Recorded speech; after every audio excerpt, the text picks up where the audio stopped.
You're sitting there, heart pounding, from a text message, 3 words on a screen. We need to talk. And suddenly, your entire day, your peace, your sense of self, is hijacked by someone else's words, someone else's mood, someone else's decision to withhold approval. You didn't choose this feeling. It chose you, or so you think. The notification sound becomes a trigger. The silence becomes torture. Their opinion becomes your reality. You refresh. You wait. You spiral. And in that spiral, you discover something terrifying. You've given someone else the remote control to your inner world. How did we get here? From childhood, we learn that love is conditional, that peace depends on performance, that our worth is measured by how others see us. We become emotional hostages, prisoners in our own minds, waiting for someone else's permission to feel. Okay, but here's what we don't realize.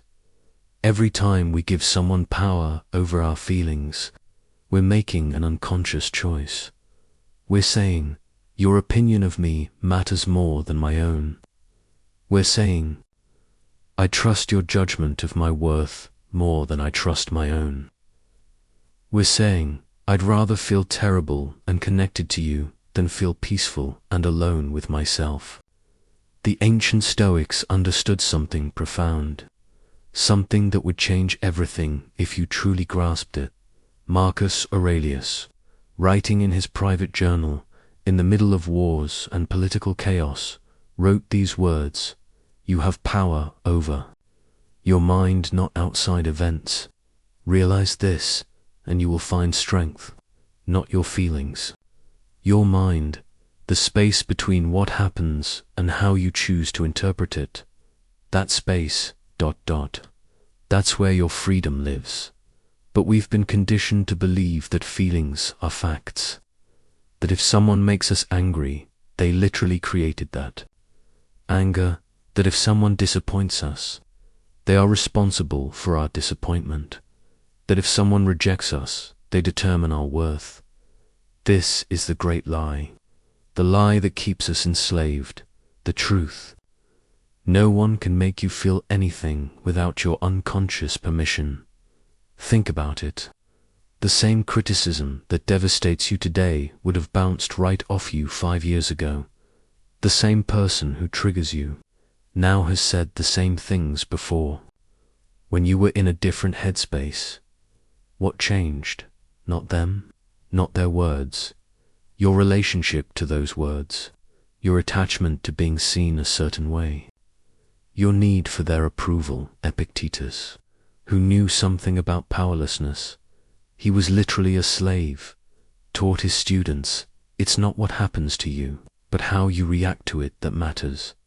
But we don't want to hear this, because it means taking responsibility. It means admitting we've been giving our power away.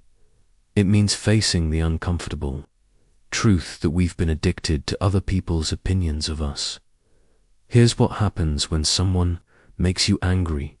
They say something. Your brain immediately scans for meaning. It finds a threat to your ego. Your ego sends out alarm signals. Your body floods with stress hormones. You feel angry, but between their words and your reaction, there's a space, a choice point. Most of us miss it entirely. We're so fast to react, so automatic in our responses, that we never see the choice. But it's there, always there. The person who has learned to stop giving people power over their feelings. They've learned to live in that space. They hear the criticism, they feel the initial sting, but then they pause. They ask, is this true? Is this useful? Does this person's opinion actually matter for my life? They remember that someone else's bad day doesn't have to become their bad day, that someone else's insecurity doesn't have to become their problem, that someone else's need to control doesn't have to become their prison. This doesn't mean becoming cold, or disconnected, or uncaring. It means becoming sovereign. It means choosing your emotional responses instead of being chosen by them. It means caring deeply about the right things and letting go of everything else. The Stoics had a practice. They would remind themselves daily, some things are within our control. Some things are not. Other people's thoughts, feelings, and actions. Not within your control. Your thoughts, feelings, and actions. Completely within your control. But we spend 90% of our emotional energy trying to control the uncontrollable, trying to make people like us, trying to make people understand us, trying to make people treat us better, while neglecting the one thing we can actually control: how we show up, how we respond, how we choose to interpret reality. Marcus Aurelius wrote, "Very little is needed to make a happy life. It is all within yourself, in your way of thinking. In your way of thinking, not in getting other people to think differently about you, not in changing external circumstances. In your way of thinking, when you truly understand this, something magical happens. That text message that used to ruin your day, it becomes just information. That person's rejection, it becomes their choice, not your catastrophe. That criticism, it becomes data to consider or discard, not a verdict on your worth. You become unshakable, not because nothing affects you, but because you've learned to choose what affects you. People will notice this change. Some won't like it. They were used to being able to control you with their moods and opinions. They were used to your emotional availability for their drama. When you stop playing that game, when you stop giving them that power, they might get angry. Let them. Their anger is not your responsibility.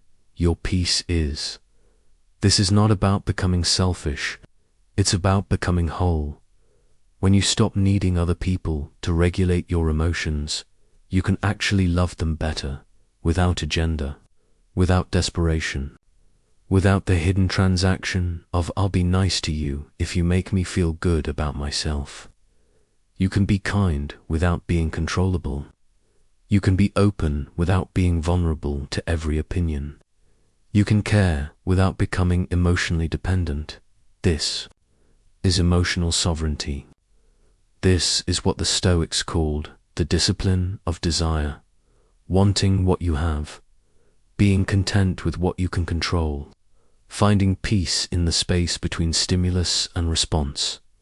Tonight, when you lie down, ask yourself, who did I give my emotional power to today? What opinions did I let determine my mood? Where did I choose reaction over response? Not to judge yourself, but to notice, because awareness is the first step toward freedom.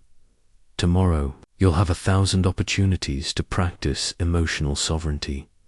Someone will try to push your buttons. Someone will withhold their approval. Someone will project their insecurities onto you.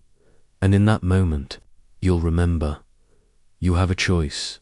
You can hand over the remote control to your inner world, ... or you can keep it. The power was always yours. You just forgot. Now you remember, and that changes everything.